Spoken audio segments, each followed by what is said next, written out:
Cyber یہ ایک ایسی مشین کو کہتے ہیں جو کہ آدھا انسان اور آدھی مشین ہوتی ہے۔ یہ مصنوعی ذہانت کی اہم ترین ایجاد ہے۔ اس کہانی کو لکھا ہے تسنیم جعفری صاحبہ نے، تو کہانی سنتے ہیں۔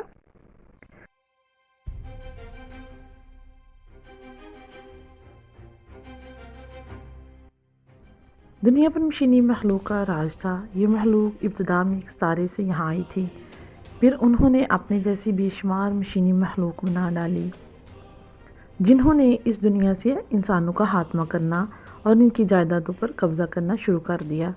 اس ستارے کا تعلق ایک چھوٹی کہکشاں نکس سے تھا جو کچھ عرصہ پہلے ہی دریافت ہوئی تھی اور پھر ہماری کہکشاں ملکی وے کا حصہ بن گئی تھی۔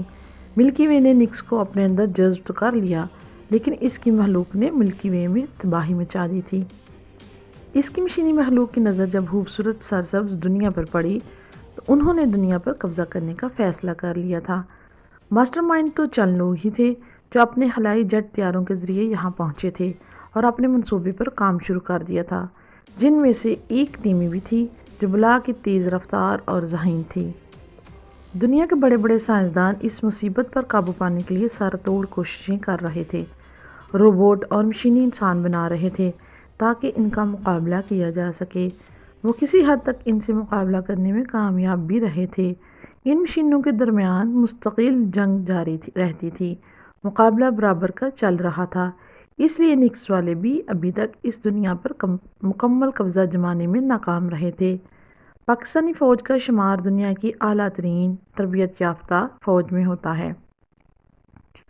انہوں نے بھی کچھ بہترین سائنسدانوں کی مدد سے مشینی انسان بنانے میں مہارت حاصل کر لی تھی اور برابر نکس کی مشینی فوج کے مقابلے پر ڈٹے ہوئے تھے۔ وہ سائنسدان دن رات محنت کر رہے تھے کہ ایسا کوئی مشینی انسان بنا سکیں جو نکس کی مشینوں کو شکست فاش دے سکے۔ بھی ٹیپو حسب عادت باڈی بلڈنگ کلب میں ورزش کر رہا تھا۔ اس کا ایک دوست ہانپتا کانپتا کلب میں داخل ہوا۔ اس کا رنگ اڑا ہوا تھا۔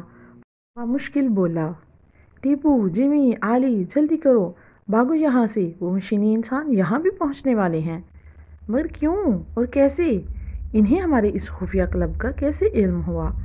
آلی پریشانی میں کھڑا ہو گیا جو کلب کا مالک تھا۔ اوہ اچھا، تو وہ یہاں بھی پہنچ گئے، چلو پھر دیکھ لیتے ہیں۔ آج ان مشینی انسانوں کو بھی ایک نہ ایک دن تو یہ ہونا ہی تھا۔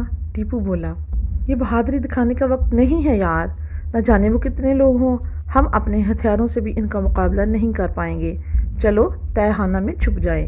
جمی نے مشورہ دیا، ہم بھی ہاتھوں میں مہندی لگا کر نہیں بیٹھے، دن رات یہاں جان اس لیے کھپا رہے ہیں کہ ان سے مقابلہ کر سکیں، آنے دو ان کو۔ ٹیپو نے اپنی لیزر گن نکال کر بولا جو لوہے کی مشینوں کو ایسے کاٹتی تھی جیسے گاجر مولی۔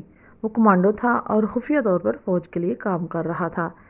تو صاف ظاہر تھا کہ آلی کے باڈی بلڈنگ کلب کی مخبری ہو چکی تھی، کیونکہ وہاں ٹیپو ورزش کرنے آتا تھا جو فوجی کمانڈو تھا اور دوسرے لوگوں کو بھی اس جنگ کے لیے تیار کرتا تھا۔ مشینی مخلوق جب وہاں پہنچی تو انہوں نے ہر طرف سے حملہ کر دیا تاکہ جو لوگ اندر ورزش کرنے میں مصروف ہیں وہ گھبرا جائیں، لیکن وہاں بھی بہادر لوگ تھے جو مقابلے کے لیے تیار تھے۔ انہوں نے اپنی لیزر گنوں سے مشینی انسانوں کو کاٹ ڈالا۔ آخر میں ٹیمی داخل ہوئی جس نے لیزر سے بچاؤ کی جیکٹ پہنی ہوئی تھی۔ وہ اپنی مشینوں کی لاشیں دیکھ کر ششدر رہ گئی اور سوچنے لگی کہ یہ انسان اچانک حملے کے لیے بھی پہلے سے تیار تھے۔ اس نے ہتھیار ڈال دیے اور دوستی کے لیے ہاتھ بڑھایا۔ وہ بلا کی ذہین تھی، اس نے اپنا منصوبہ فوراً بدل لیا۔ سارے دشمن مارے گئے تھے، صرف ایک وہی بچی تھی، اس نے بھی ہتھیار پھینک دیا تھا، اس لیے ٹیپو اور اس کے ساتھی بھی دھیمے پڑ گئے تھے، لیکن ٹیمی کی چال سے ناواقف تھے۔ ٹیمی بظاہر اپنے فوجیوں کی موت کے غم میں سر پکڑ کر بیٹھ گئی تھی۔ رونا اس کو نہیں آتا تھا لیکن انسانوں کی کمزوری سے واقف تھی، اس لیے آنکھوں میں آنسو بھی لے آئی۔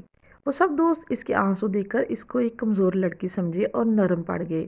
انہوں نے اپنے ہتھیار واپس رکھ دیے سوائے ٹیپو کے۔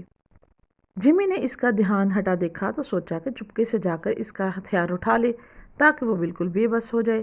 ٹیمی کی بے پناہ صلاحیتوں کا کسی کو بھی اندازہ نہیں تھا۔ جیسے ہی جمی اس کے قریب گیا، ٹیمی کا سٹیل کا ہاتھ تلوار کی طرح لمبا ہو گیا اور اس نے جمی کا سر تن سے جدا کر دیا۔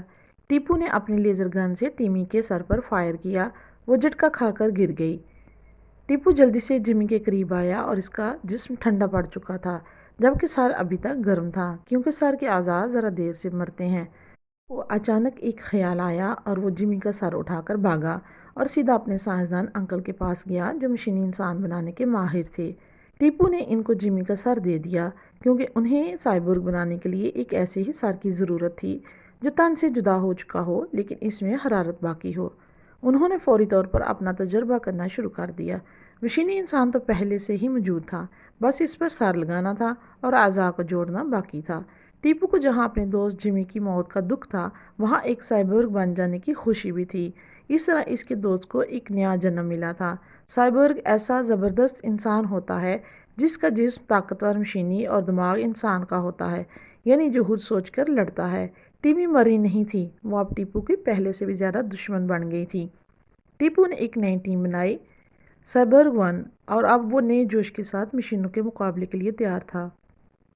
اسے امید تھی کہ اب جیت انہی کی ہوگی، کیونکہ کوئی بھی مشین سائبورگ کا مقابلہ نہیں کر سکتی تھی۔ ٹیپو نے اپنے ساتھیوں کو تلقین کر رکھی تھی کہ اگر وہ خود مارا جائے تو اس کا سر فوراً سائنسدان انکل کو پہنچا دیا جائے تاکہ وہ بھی سائبورگ بن سکے اور مر کر بھی اپنے دشمن کا مقابلہ کر سکے۔